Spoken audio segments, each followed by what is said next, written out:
नमस्कार। संस्कृत व्याकरण में आपका स्वागत है। आज हम धातु रूपों की चर्चा करेंगे।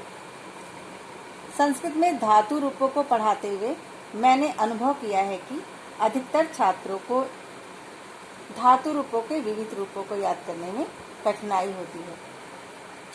वे याद तो धातु रूप करते हैं और परीक्षा में पूछ लिया जाता है नृत्य धातु रूप। परिणाम स्वरूप उन्हें उलझन होने लगती है कि अब क्या करें। तो मैं आप सभी को संस्कृत के धातु रूपों को याद करने की सरल विधि समझाने का प्रयास करने जा रही हूँ। आप ध्यान से सुने और हो सके तो कागज पर लिखते हुए अभ्यास भी करें। संस्कृत में क्रिया के मूल रूप को धातु कहते हैं, जैसे खाद, पा, लिख, नृत आदि। आज मैं इनका प्रयोग धातु रूपों में कैसे करना है इसके बारे में समझाने जा रही हूँ। धातु रूपों को याद करने की सरल विधि बता रही हूँ। आपको पहले इससे बताती हूँ कि संस्कृत में 10 प्रकार के लकार हैं। धातु रूपों को इन्हीं लकारों के अनुसार प्रयोग किया जाता है। हमारे पाठ्यक्रम में 5 प्रकार के लकारों का प्रयोग किया गया है। ये 5 लकार निम्नलिखित हैं। नंबर 1 है लट लकार, जिसे वर्तमान काल कहते हैं हिंदी में।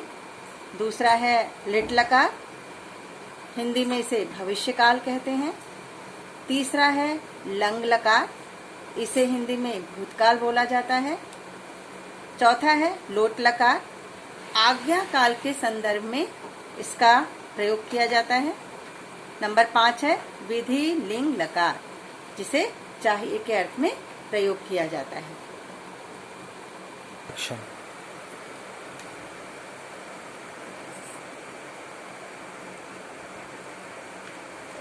अभी मैंने आपको धातु रूपों के 5 प्रकारों के बारे में बताया।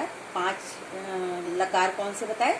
लट लकार, लिट लकार, लंग लकार, लोट लकार और विधि लिंग लकार। विधि लिंग लकार। इनमें से हम आज यहाँ 3 लकारों के बारे में समझेंगे।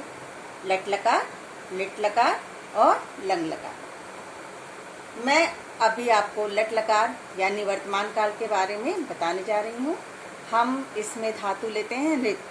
आप अभ्यास के लिए नृत की जगह अस, भू, खार, पट कोई सी भी धातु लेकर घर पर प्रैक्टिस कर सकते हैं। हमने लट लकार धातु नृत लिया है। कोई भी धातु लेते हैं तो ये सभी धातु रूप एक सामान्य प्रक्रिया के साथ निर्धारित रहते हैं। हमारे पास ये 9 प्रत्यय हैं। इन्हीं 9 प्रत्ययों का प्रत्येक धातुओं में इस्तेमाल होता है और धातु रूप बनाए जाते हैं। ये पुरुष है। धातु रूप में सबसे पहले पुरुष को देखते हैं। इसमें 3 वचन दिए होते हैं, एक वचन, द्विवचन और बहुवचन। पुरुष 3 प्रकार के होते हैं, प्रथम पुरुष, मध्यम पुरुष, उत्तम पुरुष। मैं आपको पहले प्रथम पुरुष के बारे में बताती हूँ। जैसा कि पहले भी कक्षा में बताया जा चुका है, प्रथम पुरुष क्या है? अन्य पुरुष, यानी जब हम किसी अन्य के बारे में संबोधन करते हैं या कोई बात करते हैं तो वो प्रथम पुरुष की श्रेणी में आता है। जैसे यह है, वह है, वो आदि क्या है? प्रथम पुरुष है। दूसरा है मध्यम पुरुष, सुनने वाला मध्यम पुरुष की श्रेणी में आता है। जैसे आप इस वक्त मेरी आवाज सुन रहे हैं, मेरी बातों को सुन रहे हैं, तो आप क्या है? श्रोता हुए। श्रोता कौन होता है? मध्यम पुरुष होता है। उत्तम पुरुष जो वक्ता है, बोलने वाला है, वो उत्तम पुरुष की श्रेणी में आता है। उत्तम पुरुष बोलने वाला, जैसे मैं अभी आप बोल रही हूँ तो मैं क्या हूँ? उत्तम पुरुष। मध्यम पुरुष आप सुन रहे हैं, आप क्या हैं इस वक्त? आप मध्यम पुरुष। और मैं किसी अन्य के बारे में बात करूंगी जब, तो क्या होगा? वो प्रथम पुरुष कहलाएगा। अब ये पुरुष हो गए हमारे। 3 हमारे वचन है। हम वचन के अकॉर्डिंग धातु शब्दों का निर्माण करेंगे। हमने कौन सा धातु लिया है? नृत। नृत माने नाचना। नृत धातु प्रथम पुरुष एक वचन ती प्रत्यय। नृत धातु में ती प्रत्यय लगाकर हमने क्या बनाया नृत्यति। इसी प्रकार नृत धातु मध्यम पुरुष प्रथम पुरुष द्विवचन हमने शब्द बनाया नृत्यतः। नृत धातु प्रथम पुरुष बहुवचन अंति जोड़ते हुए हमने क्या बनाया नृत्यंती। अभी हमने देखा नृत्यति, नृत्यतः और नृत्यंती। नृत्य के पीछे जो प्रत्यय लगाया वो ती लगाया, तो यहाँ पे ती प्रत्यय है। नृत्य के पीछे तह लगाया तो यहाँ पर आपका द्विवचन हो गया, तह प्रत्यय है। और नृत्य के पीछे हमने अंत्य प्रत्यय लगाया तो नृत्यंती। ये अंत्य प्रत्यय लगाया नृत्यंती। इसका अर्थ है नृत्यति एक नाचता है, नृत्यतः दो नाचते हैं, नृत्यंती अनेक नाचते हैं, बहुत सारे नाचते हैं या सभी नाचते हैं। मध्यम पुरुष में यहाँ हम सी प्रत्यय लेंगे। नृत्य आपका धातु हो गया, सी प्रत्यय लगाया हमने, क्या हो गया नृत्यसी, यानी तुम नाचती हो या तुम नाचते हो। ऐसे ही नृत्य प्रत्यय लिया, था उपसर्ग विसर्ग लगाया, प्रत्यय लगाया, क्या शब्द बना नृत्य था। तो नृत्य था माने तुम दो नाचते हो। नृत्य था, यहाँ हमने विसर्ग हटा दिया, हमने था प्रत्यय लगाया, क्या बन गया नृत्यथ, यानी तुम सब नाचते हो। उत्तम पुरुष नृत्यामी शब्द है, नृत्यामी। इसमें नृत्य हमारा धातु है और हमने आमी प्रत्यय लगा दिया, क्या बना नृत्यामी, यानी मैं नाचता हूँ या मैं नाचती हूँ। ऐसे ही नृत्य हमने धातु लिया, आव प्रत्यय लगाया और हमने शब्द बनाया नृत्यावह, यानी हम दो नाचते हैं। ऐसे ही नृत्य धातु लिया, आमह प्रत्यय लगाया और हमने शब्द बनाया नृत्यामह, क्या हो गया नृत्यामह, यानी हम सब नाचते हैं। देखिए जितनी भी धातुएं हैं उनमें ये 9 प्रत्यय ही महत्वपूर्ण होते हैं। पहला जिसे आपको याद करना है, जैसे ती, त, अंति, सी, थ, आमी, आवह, आमा। ये प्रत्यय आपको रटने हैं, याद करने हैं अच्छी तरह से। और जैसे मैंने यहाँ पे नृत्य लिया, आप यहाँ पे खाद ले सकते हैं, तो खादती, खादतः, खादंती, खादसी, खादथः, खादत, खादामी, खादावह, खादामः। ऐसे ही आप कोई से भी प्रत्यय लगाएंगे, कोई से भी अगर आप धातु लेते हैं, ये 9 प्रत्यय आपको याद रखने हैं। लट लकार में इन्हीं 9 प्रत्ययों का प्रयोग सभी धातुओं के लिए होता है। इसके पश्चात हम अब लिट लकार पर आते हैं। लिट लकार माने भविष्य का। धातु हमने यही नृत्य रखी और हमने जैसा कि पुरुष के बारे में पहले बताया था, प्रथम पुरुष, मध्यम पुरुष, उत्तम पुरुष। प्रथम अन्य व्यक्ति के लिए इस्तेमाल होता है, मध्यम सुनने वाले के लिए होता है और उत्तम कहने वाले के लिए प्रयोग किया जाता है। अब इसमें जो हम प्रत्यय इस्तेमाल करेंगे, जितने भी धातु हैं, अगर लिट लकार हम उनको बनाते हैं तो हमें इन 9 प्रत्ययों को याद करना है। यही 9 प्रत्यय सभी धातुओं के साथ लगकर आपका लिट लकार बनाएंगे। ये प्रथम पुरुष में एक वचन में कौन सा प्रत्यय लगाएंगे, इष्यति। द्विवचन में इष्यतः, बहुवचन में इष्यन्ति। इसी प्रकार मध्यम पुरुष के लिए एक वचन में इष्यसि, द्विवचन में इष्यथः, बहुवचन में इष्यथ। उत्तम पुरुष में एक वचन में इष्यामि, द्विवचन में इष्यावह और बहुवचन में इष्यामा।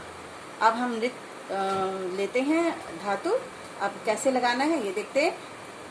नृत धातु लिया और इष्यति हमने इसमें प्रत्यय लगाया, शब्द बनेगा नर्तिष्यति। द्विवचन में नर्तिष्यतः, बहुवचन में नर्तिष्यन्ति। इसी प्रकार मध्यम पुरुष लेंगे, इसमें हम इष्यसि लगाएंगे। कैसे बनाएंगे,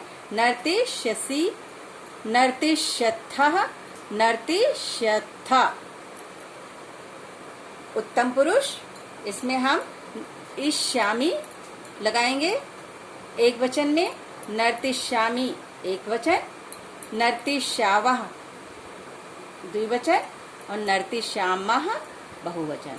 हमने इसमें जब प्रत्यय इस्तेमाल किया तो ई हमारा जो छोटी ई की मात्रा में परिवर्तित हो गया है, तो सीधे हम ई नहीं लिखेंगे, ई को छोटी ई की मात्रा के रूप में प्रयोग करेंगे। आप ये सभी 9 प्रत्ययों को लिट लकार के लिए याद कर लीजिएगा, क्योंकि सभी धातुओं के साथ जब भी हम लिट लकार बनाएंगे तो जो हमारा लिट लकार के लिए प्रत्यय है वो यही प्रत्यय प्रयोग किया जाएगा।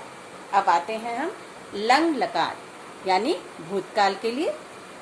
धातु हमने नृत रखी है, नियम वही है, प्रयोग करने की विधि वैसे ही है, बस इसके प्रत्यय भी बदल जाएंगे। ये 9 प्रत्यय हैं। प्रथम पुरुष में उपसर्ग अ और प्रत्यय त लगाएंगे, बीच में हमारा मूल धातु रूप होगा। द्विवचन में अ और ताम और बहुवचन में अ और न। कैसे प्रयोग करेंगे देखिए। प्रथम पुरुष नृत धातु रूप एक वचन, अ उपसर्ग लिया, नृत प्रत्यय लिया, त उपसर्ग जोड़ा, अनृत्यत। त के नीचे हलंत है, त पर आप आधा ही समय लगाएंगे, ध्वनि लगाएंगे उच्चारण की, अनृत्यत। द्विवचन अ उपसर्ग नृत धातु और ताम प्रत्यय, क्या होगा अनित्यताम। बहुवचन में अ उपसर्ग न प्रत्यय और नृत आपका धातु, क्या होगा अनित्यन। न के नीचे हलंत है, इसका ध्यान रखेंगे आप। इसी प्रकार मध्यम पुरुष पे आइए। अ उपसर्ग और विसर्ग आपका इसमें प्रयोग होगा उपसर्ग के रूप में। तो क्या होगा, धातु नृत्य है, नृत्य के आगे अ उपसर्ग लगाएंगे और पीछे विसर्ग लगाएंगे, अनृत्यतः। द्विवचन में अनृत्यतम और बहुवचन में अनृत्यत। इसमें भी हमने, आप ये ध्यान दीजिएगा, ये त है, बहुवचन का त हलंत रहित है। ध्यान दीजिएगा, प्रथम पुरुष का अनृत्यत और मध्यम पुरुष का अनृत्यत, ये बहुवचन है, यहाँ पर हलंत नहीं है और प्रथम पुरुष में हलंत है। तो एक प्रथम पुरुष ये अन्य पुरुष के लिए इस्तेमाल होगा, ये मध्यम पुरुष के लिए, बहुवचन के लिए। अंतर केवल हलंत का है, इसलिए संस्कृत में हलंत और विसर्ग का विशेष ध्यान रखा जाता है, क्योंकि इनसे आपका अर्थ बदल जाता है, संख्याएं बदल जाती हैं, रूप शब्दों के बदल जाते हैं, इसलिए हलंत विसर्ग का विशेष ध्यान रखा जाता है। उत्तम पुरुष आइए। उपसर्ग नृत धातु और म आपका प्रत्यय, शब्द बना अनृत्यम।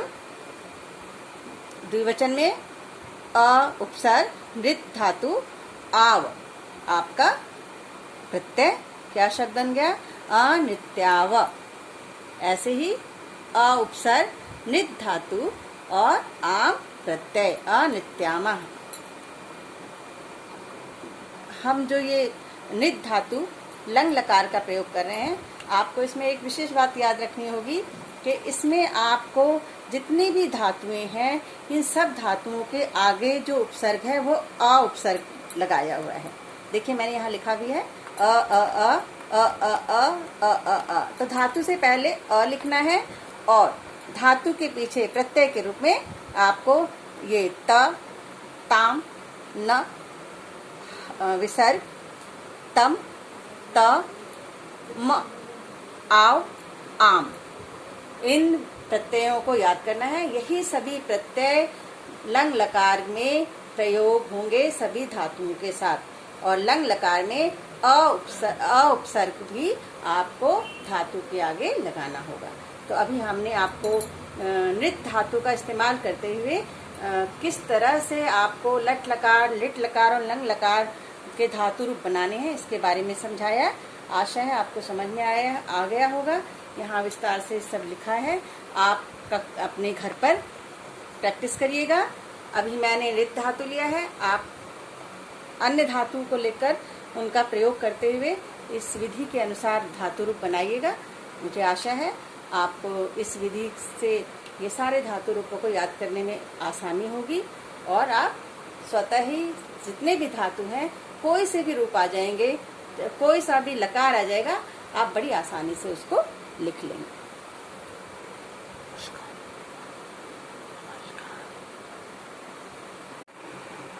अभी आपको मैंने धातु रूप के बारे में समझाया था, धातु कैसे निर्माण करना है, धातु क्या है, धातु रूप कैसे बनाने हैं, इस संदर्भ में विस्तार से समझाया। मुझे उम्मीद है आपको अच्छे से समझ में आ गया होगा। अब मैं यहाँ आपको कुछ प्रश्न दे रही हूँ, इन्हें आप कॉपी में लिखिए, इनके उत्तर भी लिखिए। पहला प्रश्न है, धातु किसे कहते हैं?